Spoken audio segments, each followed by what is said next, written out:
Buen día, mi nombre es Andrés Mauricio Barrera Suárez, estoy matriculado en el programa de Ingeniería Electrónica de la Universidad Nacional Abierta de Distancia, pertenezco al grupo colaborativo número 47 de electromagnetismo.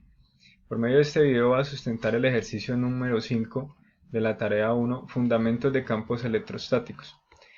En este ejercicio nos piden lo siguiente: en el laboratorio de la Universidad de Colorado, en laboratorio virtual, construyamos los siguientes circuitos. Primero debemos construir un circuito para encender una bombilla y explicar lo que sucede en el brillo de una bombilla cuando se cambia el voltaje de la fuente. Aquí tenemos nuestro circuito con la bombilla encendida. Al aumentar el voltaje de la fuente de alimentación, el brillo de la bombilla aumenta. Al disminuirlo, igualmente disminuye el brillo de la bombilla. Eso quiere decir que actúa de manera proporcional. A mayor voltaje, mayor brillo; a menor voltaje, menor brillo.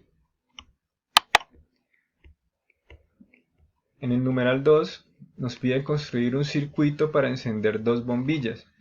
Primero debemos construir un circuito de manera que al desconectar una de las bombillas se apaguen las dos.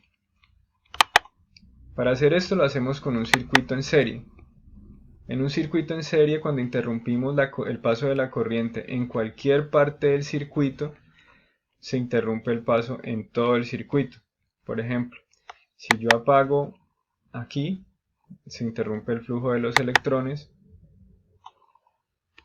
Lo mismo sucedería si yo desconecto en esta zona. Y asimismo pasa si desconecto en cualquier parte del circuito. Cabe resaltar también que podríamos hacerlo con un circuito en paralelo, con la diferencia que en el circuito en paralelo la interrupción de la corriente se debe hacer en un punto específico, que es en las salidas principales de la fuente de voltaje. Por ejemplo, si interrumpo el circuito en este sector, se frena el flujo de electrones por el circuito. Pero si lo hiciera en esta zona, los electrones seguirían fluyendo por este sector. Y lo mismo pasa si yo corto el flujo de corriente en esta parte. Seguiría fluyendo la corriente por eso y nos quedaría encendida un bombillo. Luego nos pide que construyamos un circuito donde al apagar una de las bombillas, la otra permanezca encendida. Eso lo hacemos con un circuito en paralelo. Aquí tenemos que yo puedo interrumpir el paso de la corriente en este sector. Se apaga esta bombilla, pero la otra sigue encendida. Si interrumpo el paso en este sector, se apaga esta bombilla, pero la otra sigue encendida. Y si lo interrumpo directamente en la fuente de alimentación, se apagarán las dos bombillas.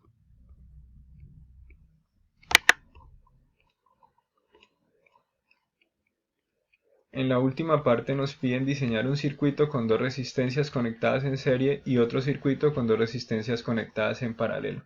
Cada circuito debe tener una fuente de voltaje. Debemos comparar lo siguiente: ¿qué sucede con la corriente y el voltaje a través de cada resistencia por cada circuito? Medir la intensidad de la corriente total en cada circuito y calcular a través de la ley de Ohm la intensidad de la corriente total en cada circuito.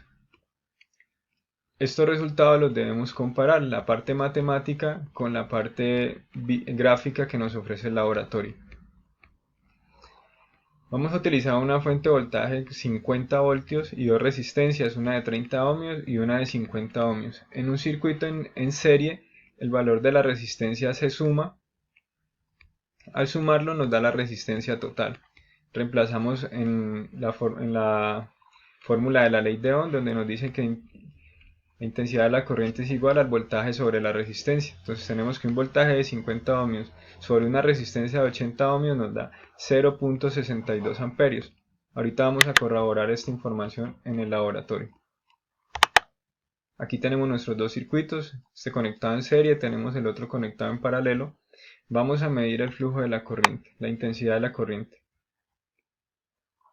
En un circuito en serie la intensidad de la corriente es constante, no importa en qué parte del circuito la midamos, va a ser la misma.